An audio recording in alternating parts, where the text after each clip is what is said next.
All right, I think we'll go ahead and get started. Welcome, everyone. My name is Tara, and I'm a librarian at the Rohnert Park Cotati Library. And we are very pleased to partner with Sonoma State University to bring you this presentation this evening. So now I am very excited to introduce our guest, Dr. Brantley Bryant.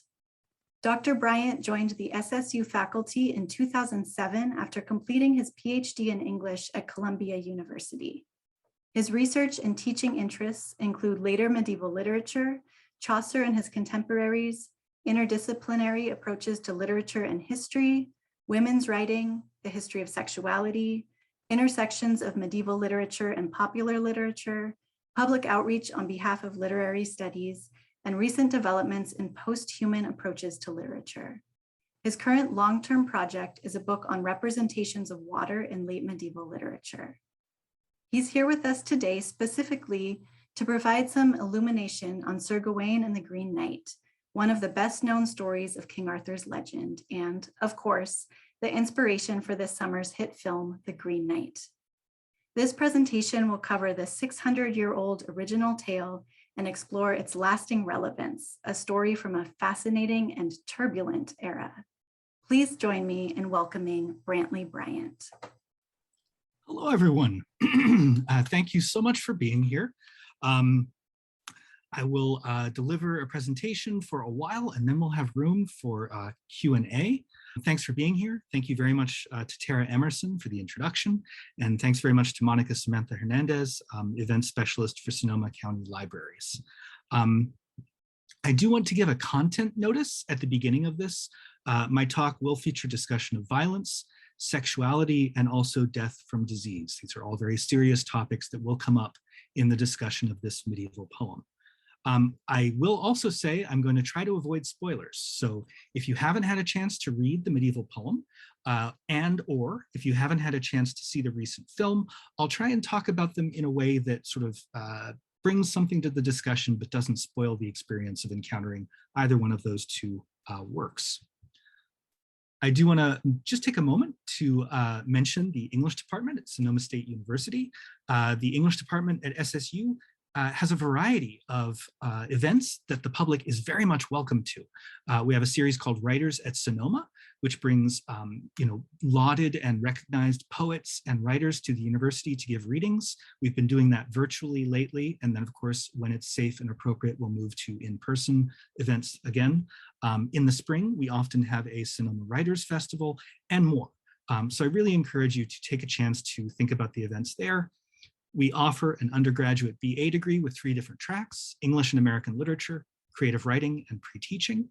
We also have a thriving MA program, which is really a program that we try and emphasize sort of connecting with the community with. We also have focuses in that program on literary criticism, creative writing, and rhetoric in English education. And the MA program application period for the SSU MA in English opens around October 1st, and you can find information on our webpage there. So I hope that's something good to think about. I want to mention that my thoughts here draw from a community of scholars. As a scholar, I work in a collective with folks, from the past and the present. So a lot of these ideas here are from the scholarly collective.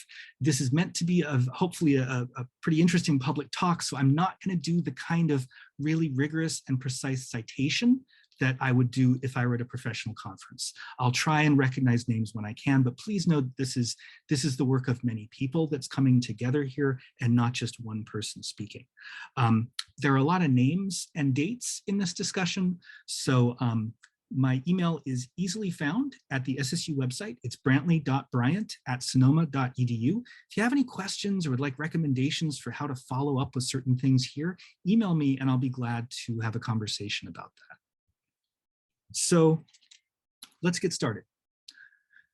When you think of the word green, what comes into your head? How many meanings? How many meanings can you think of for the word green? Ones that are just individual to you, ones that are widely shared, meanings that are obvious, meanings that are strange. Green. These are photographs of an abandoned Howard Johnson's restaurant. Once upon a time, people carefully controlled nature around the restaurant.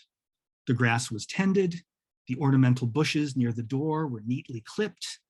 The restaurant was a piece of human-made architecture and hospitality that took advantage of the surrounding beautiful landscape of mountains in Virginia, where it happens to be located. Since the restaurant was abandoned in 1998, the plants have grown untended. And if you can look at the middle picture there, that's the doors, and the plants are coming from inside, right?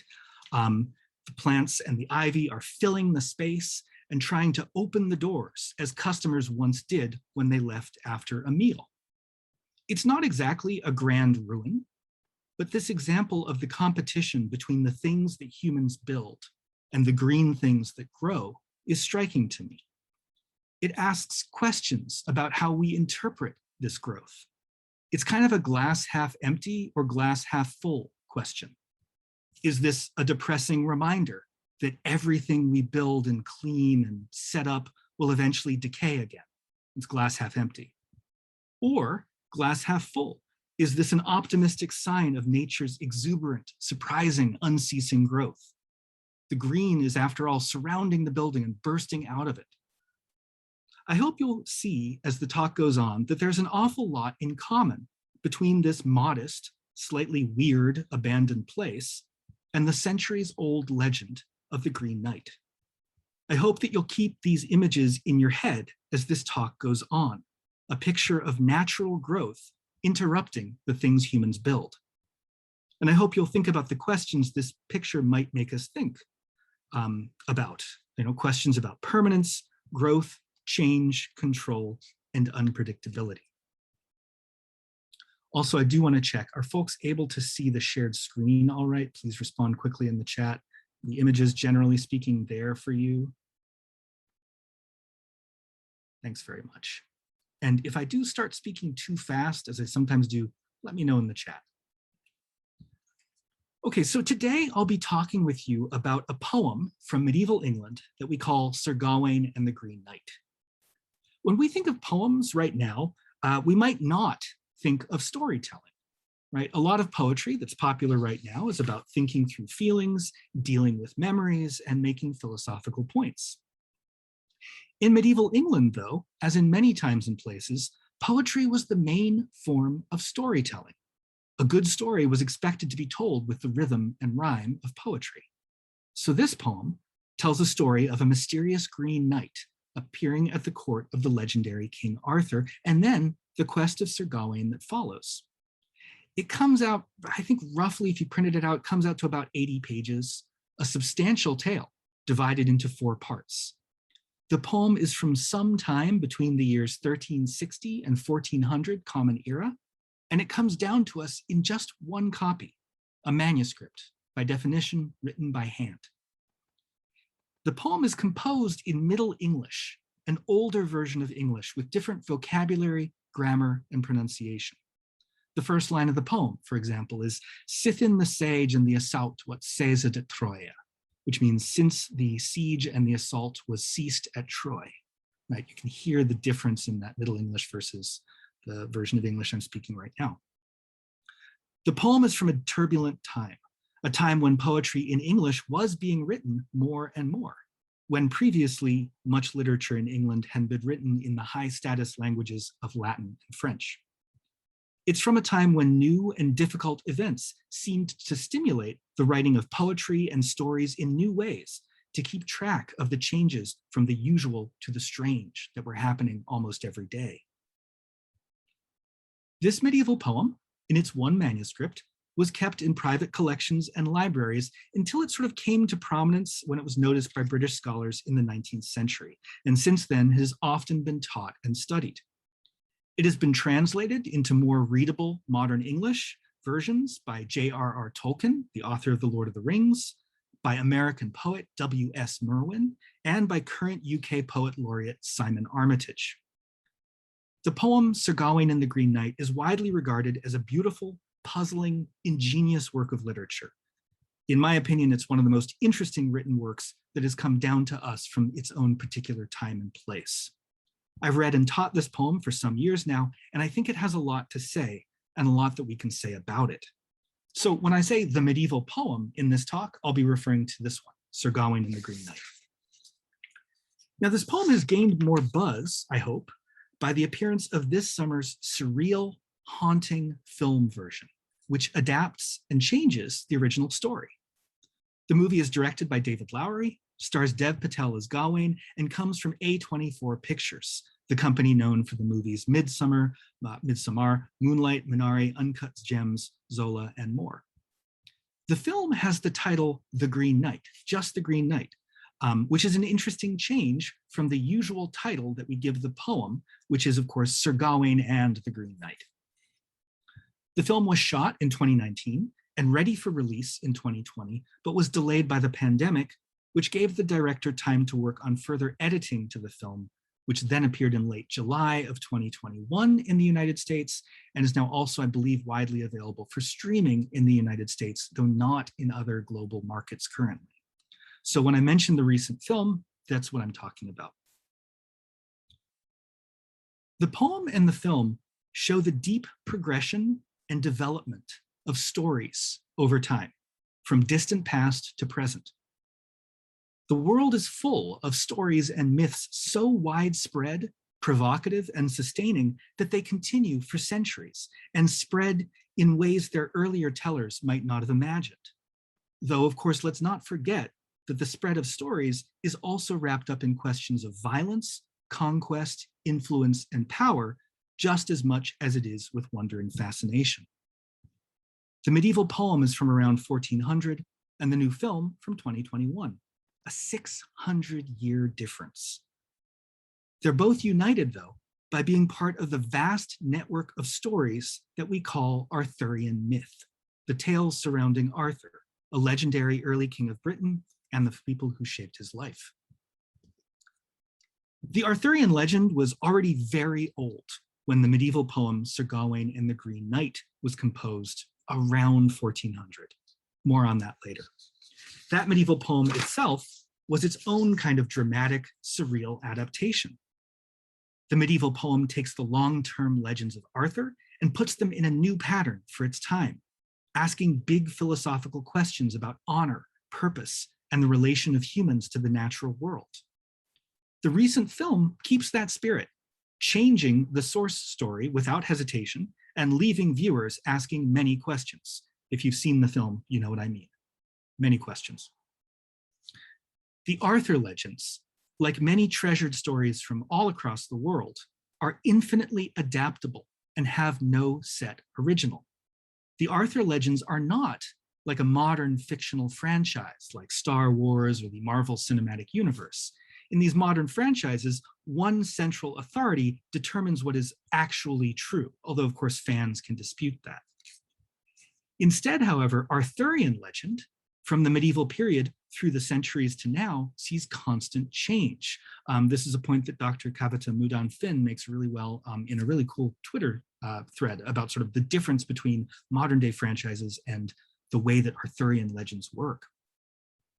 You could say that for Arthurian legend, the rule is if it works for the audience at a particular time, it fits until the next storyteller comes to change the game. Some examples. In the Victorian era, poet Alfred Lord Tennyson adapted the Arthurian legend into his story poem, The Idylls of the King, creating a world of delicate and sentimental knights and damsels out of the more violent medieval legends. British novelist T.H. White adapted the Arthurian legend into books like 1938's The Sword in the Stone, which brings Arthurian characters face to face with political questions of his time. And it's widely recognized that J.R.R. Tolkien, a medieval scholar himself, worked the Arthur legend into elements, for example, of his character Aragorn in The Lord of the Rings. The 1960 musical Camelot and its 1967 film version inspired viewers to associate its rendering of a bright but quickly fading Arthurian court with the Kennedy presidency and its tragic early end. And if you're interested in these kinds of stories, I'm sure you can think of thousands more examples of how all these adaptations work. The stories just keep going on. And today, vibrant and important adaptations of the Arthur myths continue in works like the short stories of writer Kat Howard, the 2020 young adult novel Legendborn by Tracy Deonn, and in a recent story collection called Sword, Stone, Table, edited by Swapna Krishna and Jen Northington. Stories are, in their own way, sort of like plants. There is something natural and uncontrollable in their growth. They can be tended, shaped, and maintained, but stories also see patterns and possibilities their makers do not, and they grow in those directions. And I think this is especially important for thinking about the story of the Green Knight.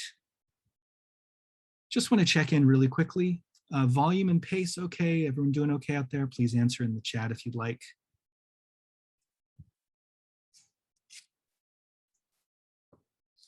Thanks very much. Virtual is so interesting. It brings people together from many different places, but also it's sometimes a little hard to tell how folks are doing. So thanks for being here. Arthur stories. How did the Arthur stories grow? What were their roots, if we're going to think about stories as plants? So the stories of King Arthur draw from Celtic legends. They also draw from the historical events of the period in the 5th century, when Roman rule ended in Britain, and different groups, including the Germanic peoples, the Angles, Jutes, and Saxons, came to the island. It's a historical period with few written records and one murky to us, one that historians interpret in different ways. Despite popular theories, it's very unlikely that there was anybody like a real King Arthur, although the early legends do make references to patterns, events, and places in those real historical conflicts and displacements of that early period.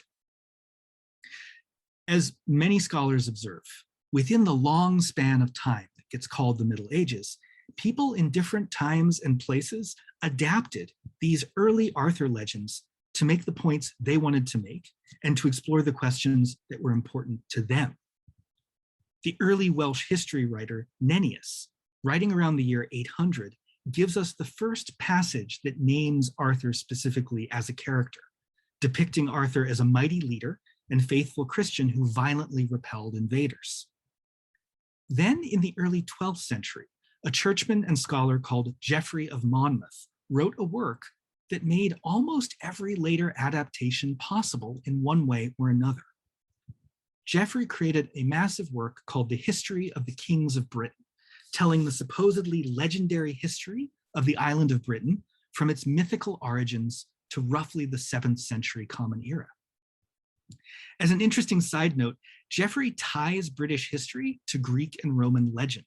He says that Britain was founded by descendants of refugees from the Trojan War, like the Trojan War from Greco-Roman mythology. And these refugees from the Trojan War came to Britain, fought giants who inhabited the island, and then gave it the name of their legendary leader, Brutus. And that's Geoffrey of Monmouth's explanation of the name of Britain. Into this long, legendary history, Geoffrey fit a significant chapter about King Arthur. Geoffrey's 12th century history told the first coherent, recognizable story of Arthur, including Merlin, Queen Guinevere, Arthur's excellent court, and Arthur's eventual downfall. Many scholars point out that Geoffrey was likely writing for his own circumstances. In 1066, famously, the French-speaking Norman aristocracy had conquered England, and when Geoffrey wrote around 1139, the island was still working through that change. Geoffrey's history of conquest and instability, his vision of a ruler in an ideal past, seems to speak to the sense of transition in his own times. It seemed to speak to many other writers at that time too. The Arthur section of Geoffrey's book inspired a storytelling obsession in many languages in and around Europe for the next centuries. Translations of Geoffrey's work, adaptations of it, and works inspired by it.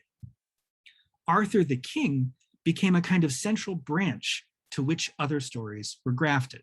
And I sadly don't know enough about plants to know if that grafting metaphor actually works or not, but I'm going with that. So Arthur is central branch to which other stories were grafted.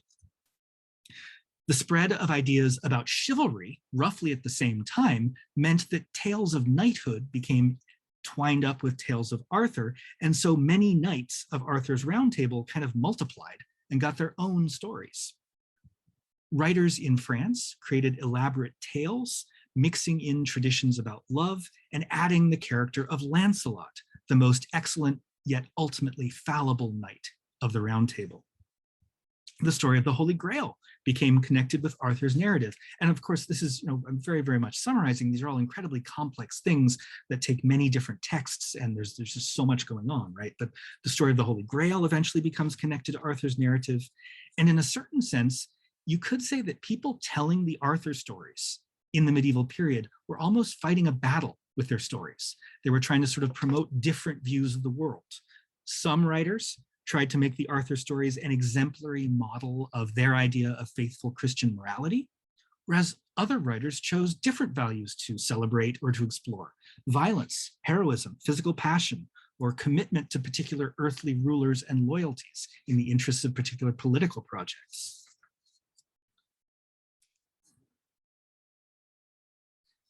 And so that brings us to the story of the origin of the poem Sir Gawain and the Green Knight. It's England, the 14th century.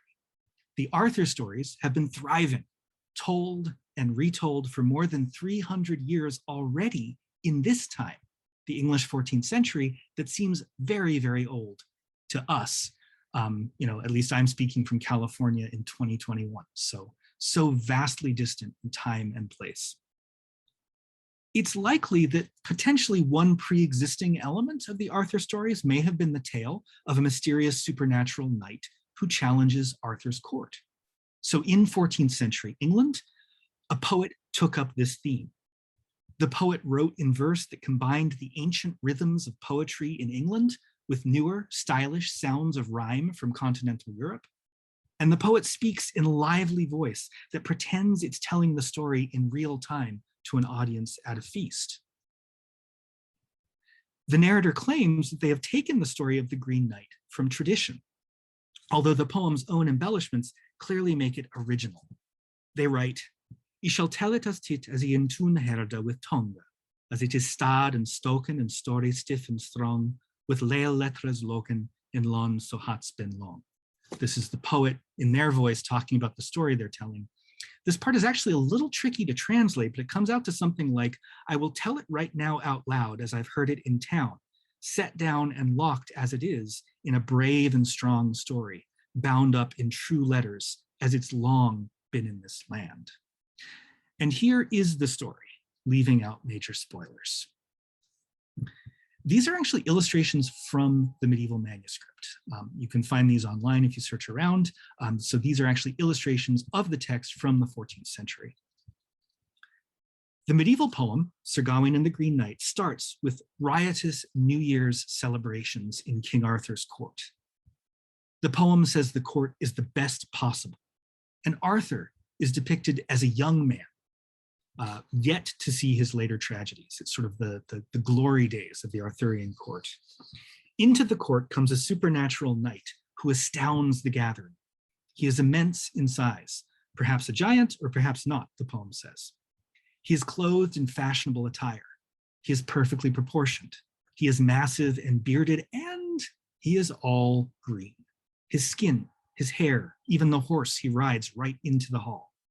The knight bears a colossal axe. He challenges the court to a holiday game.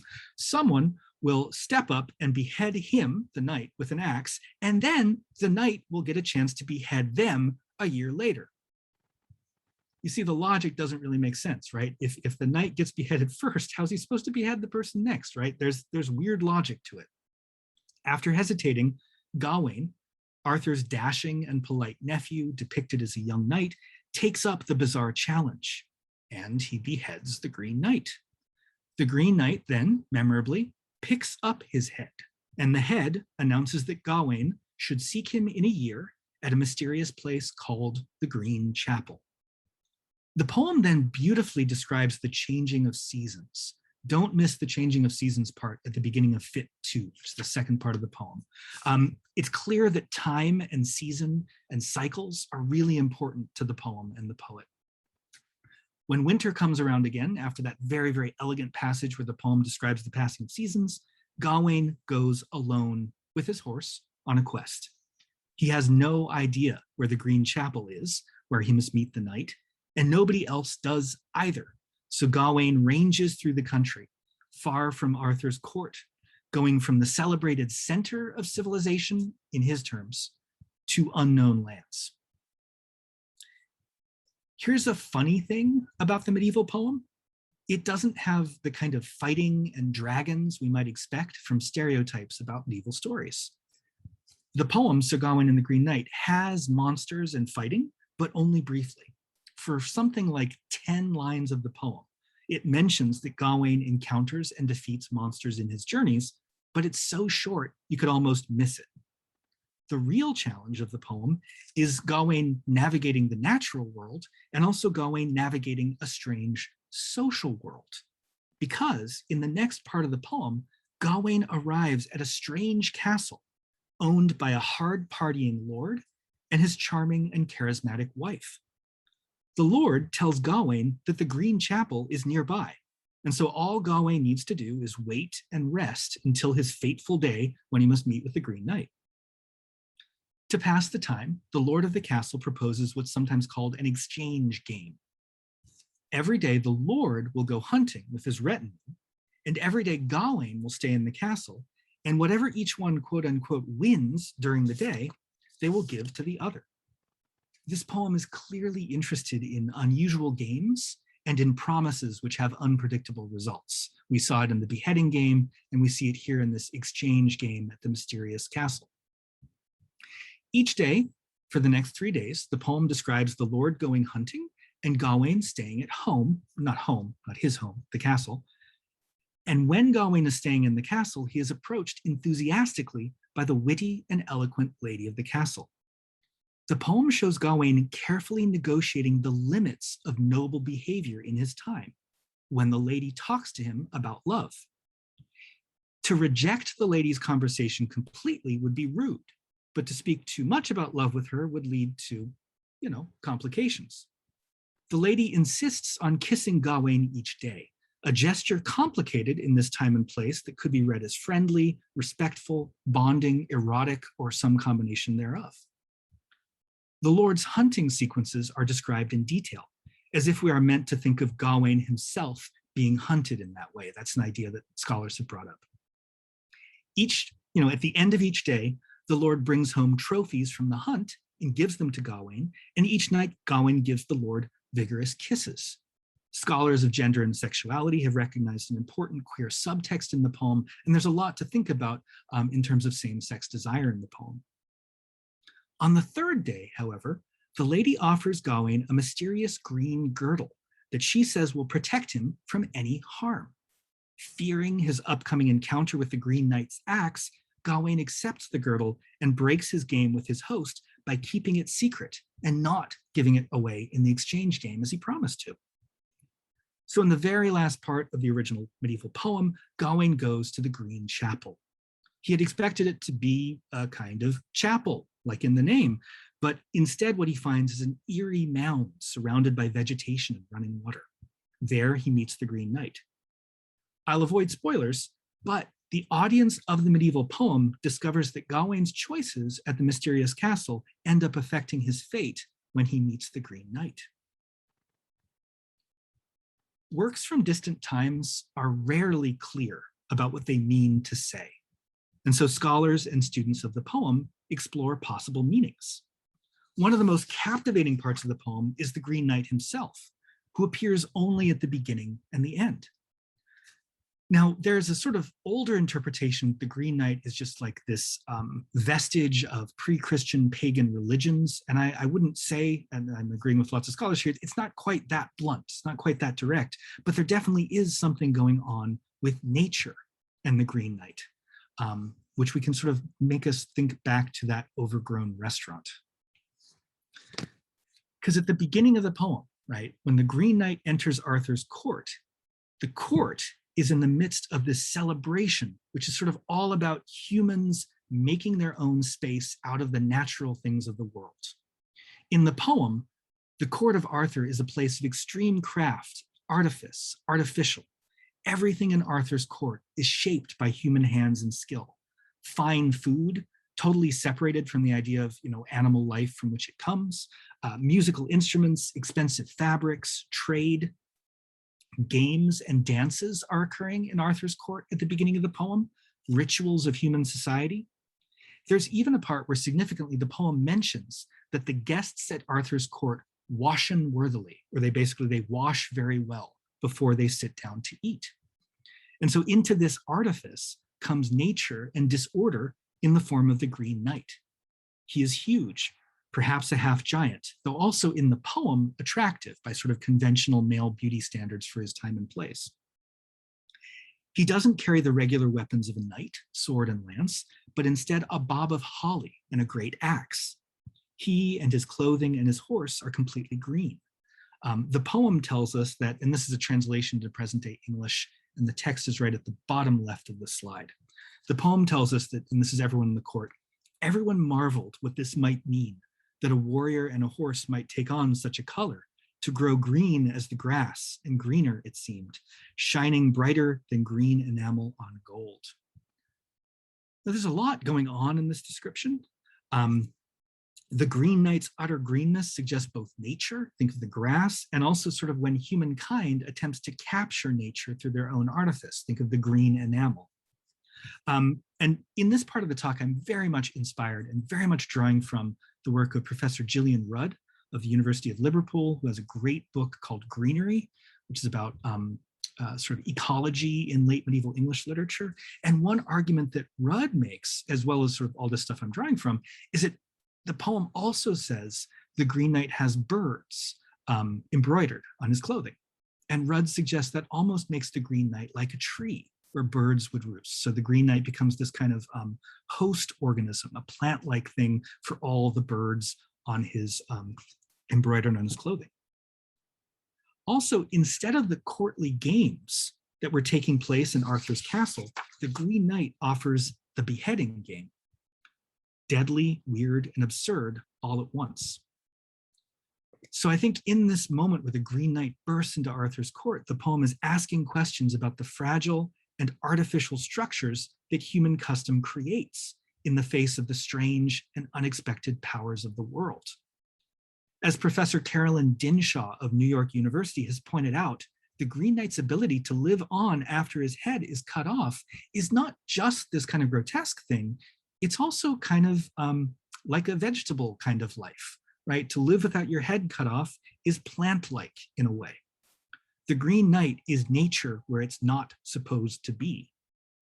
And now this summer's film, if you've had a chance to see it, takes this aspect of the poem to the extreme, making the Green Knight into a tree-like creature, almost like a very small ent from the Lord of the Rings films. The movie's shots especially capture the idea that Arthur's court is disrupted by a force of nature in a vaguely human disguise, although the movie makes Arthur's court much more tired and grizzled than the exuberantly youthful court of the original poem. Another weird bending of the human-built world and the natural environment happens at the end of the poem when Gawain reaches the Green Chapel. Gawain has been expecting a building, a chapel, but what he sees is instead set into a rough winter landscape, a kind of burial mound by a burbling river, overgrown with grass and having gaps, not doors, for its entrances. The Green Chapel is a little bit like the Green Knight himself in the poem, a confusing combination of the human and the natural landscape, totally unlike King Arthur's court, in which every item and gesture is unrecognizably distant from the natural world. In the poem, Gawain is actually surprised and disgusted when he sees the Green Chapel. In translation, he says basically, "Is this the Green Chapel? Here around midnight, the devil could say his prayers." So in the poem, Gawain has these moments of arrogance and cluelessness. And so when he sees the Green Chapel and is surprised by it, I think we can take that as a reminder that the way the knights of Arthur's court are depicted being uncomfortable with the limitations of their customs and assumptions. Gawain, looking at the Green Chapel, interprets something other as something evil. Now, this summer's film, continuing with its choice to emphasize the natural aspects, makes the Green Chapel into the actual ruins of a chapel overgrown with plant life, a bit like the overgrown restaurant. And I'm very much looking forward to the Q&A. I'm sorry that I would like to sort of present the talk thing and then turn to the questions. So I'm sorry that I can't answer questions as I go, but I want to make sure to move briskly through this. Is tone, sort of like pacing, volume, is everything okay so far? Please answer in the chat. Thanks, and I'm looking forward to your questions. I haven't had a chance to look at the stuff, so I'm trying to, make sure not to dawdle. So if we think of only the most mainstream Arthurian legends, this medieval poem is perhaps not what we would expect. For example, we see that the poem Sir Gawain and the Green Knight from the 14th century downplays knightly adventures. It focuses not on the greatness of Arthur's court and not on Gawain's ability to somehow bring order and civilization wherever he goes, but instead on the disruptions to Arthur's court, to its artificiality, and on the failure of Gawain's attempts to be heroic and decisive.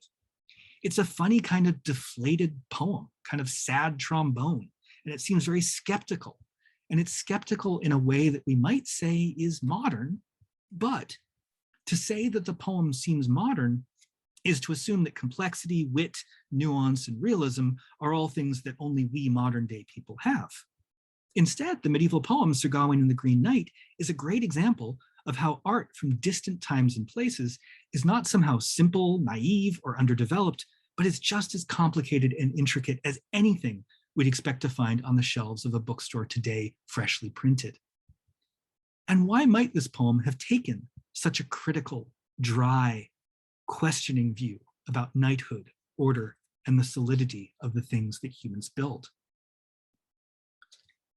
The poem Sir Gawain and the Green Knight is from a turbulent and difficult time. Of course, every time period is full of catastrophes and challenges, but the late 14th century in England seems especially marked by change. The absolutely devastating and deadly pandemic, now known as the Black Death, struck England in 1348 with as high as a 50% mortality rate. In its own time, it was known as the Great Pestilence or simply the Death. The massive demographic changes and loss sent shockwaves through the next half century of life in England at least.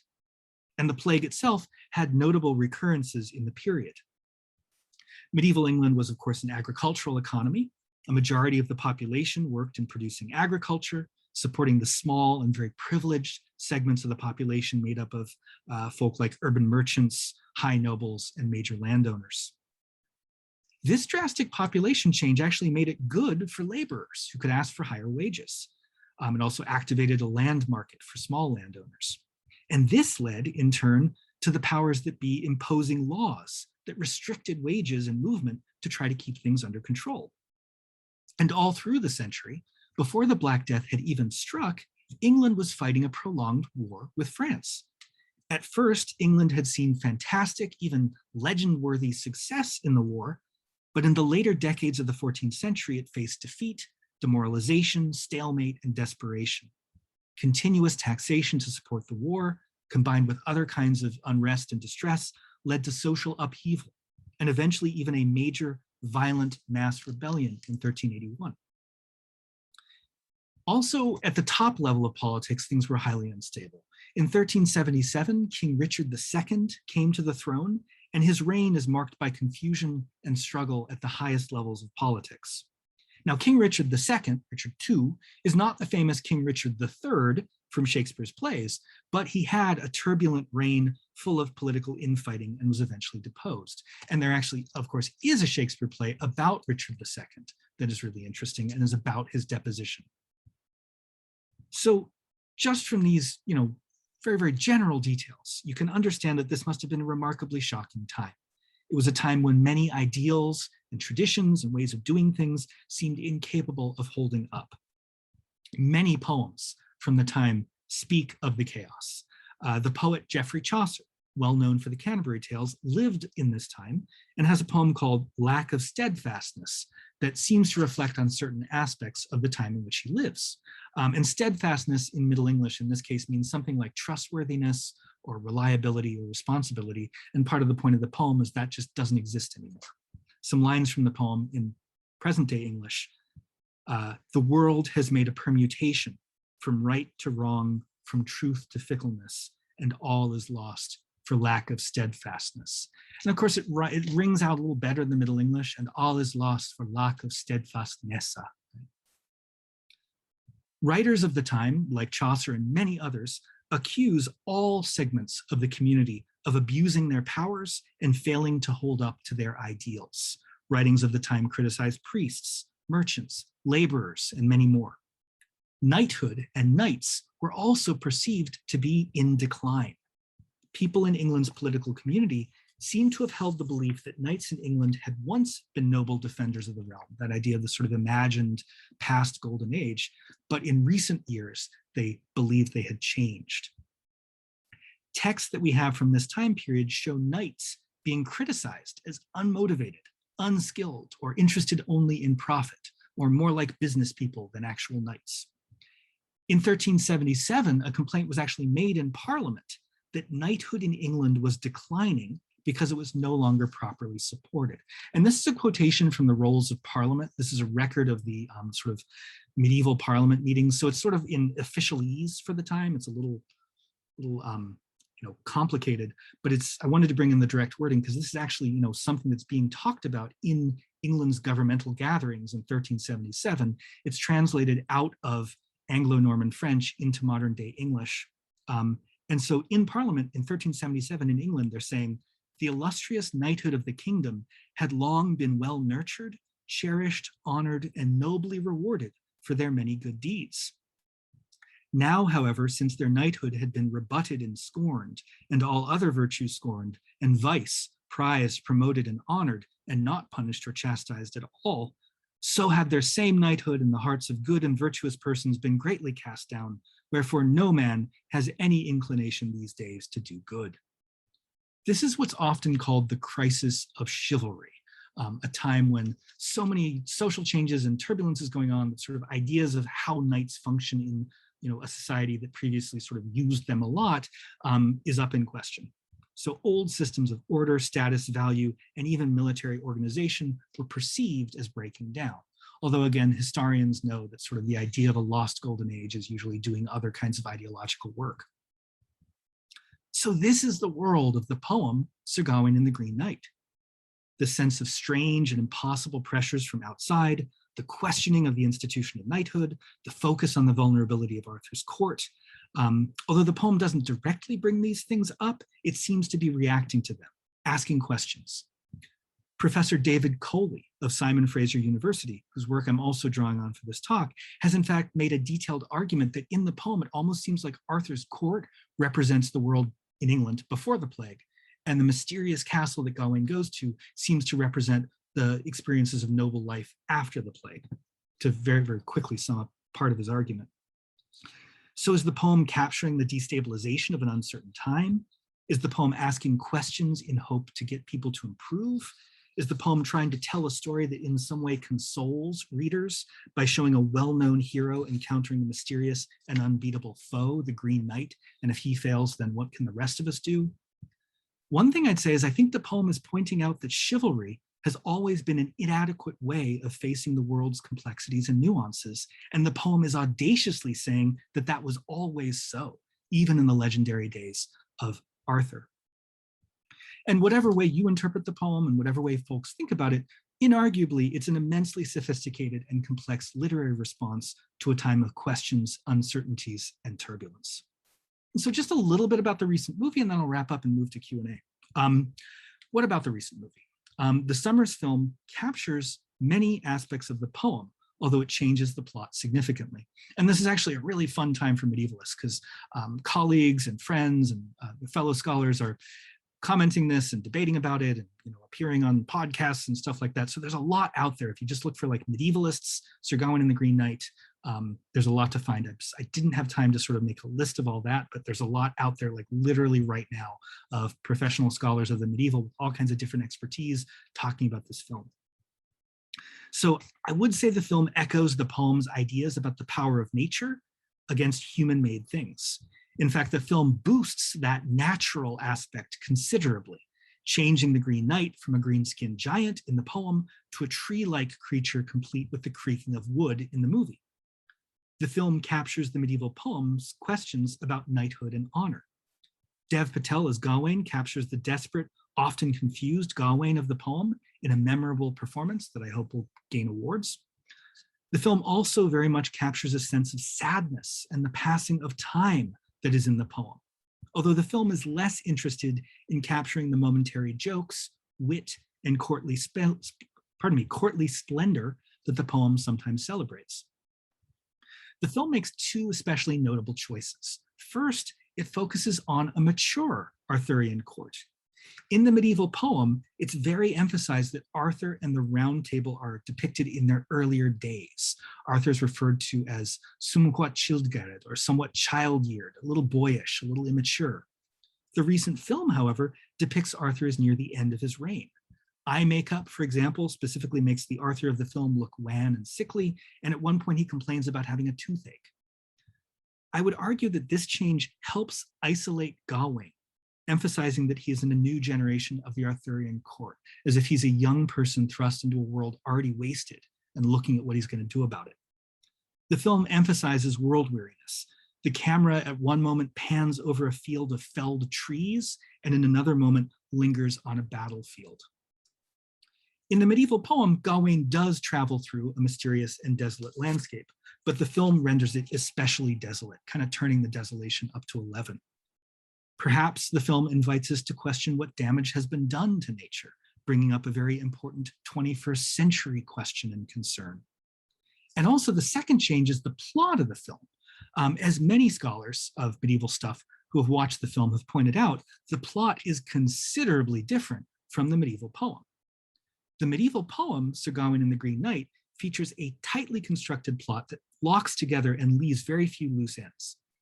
In the poem, small aspects of the plot influence each other surprisingly, and it kind of clicks at the end like a puzzle mostly solved. The film takes a totally different note, right? The film actually has a plot that is very, very loosely connected and kind of random and surreal and dreamlike, and you're like, why did that happen, right?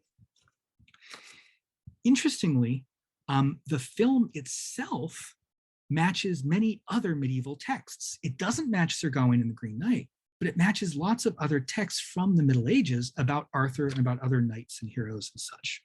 Because in many medieval European tales of knighthood, there is only the loosest plot. Instead, somewhat random episodes appear, each of them designed to test the main character. And this is, of course, it's called the genre of romance, right?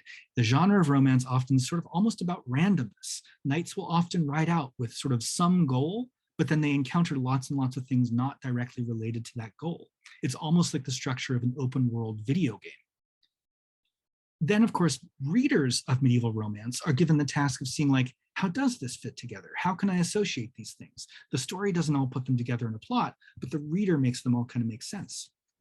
So it does seem like the film embraces that structure, this kind of surreal romance structure, creating a series of haunting, seemingly unrelated episodes. So in a weird way, the medieval poem, Sir Gawain and the Green Knight, has a very tightly interlocking plot, which might have been perceived as this kind of innovative, weird move in its own time. And then the modern day film doesn't do that. Instead has this very loose, evocative plot because we're expecting a plot. And so in that way, it's trying to be sort of oddly shocking and innovative in its own time. The medieval and modern assumptions kind of switched up. I hope that works. That's just kind of a random idea I'm playing with. So I hope that you find some stuff to think about and pursue from this talk. I really appreciate the chance to talk about this stuff with you. If we've looked a little bit about how Arthurian legends grew, how they manifested in one brilliant and strange poem in the 14th century, and how the concerns of that poem echo today and appear in a new setting. And if you haven't yet had a chance to read Sir Gawain and the Green Knight before or recently and would like to, I highly recommend the current translation by Simon Armitage. It's widely available in a very affordable paperback, which also includes the original Middle English on the side. So if you want to investigate the poem, the translation by Simon Armitage is a great way to do that. And I'm also going to throw up on the screen here these references. Put up on the screen, it's weird wording. But either way, these are some of the sources that I worked with to draw on for this talk, and also just things that I would suggest would be worth looking around, discovering if you'd like to learn more. So thank you so much. And wrap us up here. I just want to say thank you so much, Brantley, for joining us this evening. This was really fascinating, wonderful presentation. It seemed like people really learned a lot. So very happy to have you. And thank you everyone who came this evening to join us. Please do be sure to check out our events calendar for more virtual events at sonomalibrary.org, including virtual book clubs, emergency preparedness workshops, and film discussions, among other things. So have a wonderful evening, everyone. Thank you so much, and we hope to see you soon. yeah, thanks very much.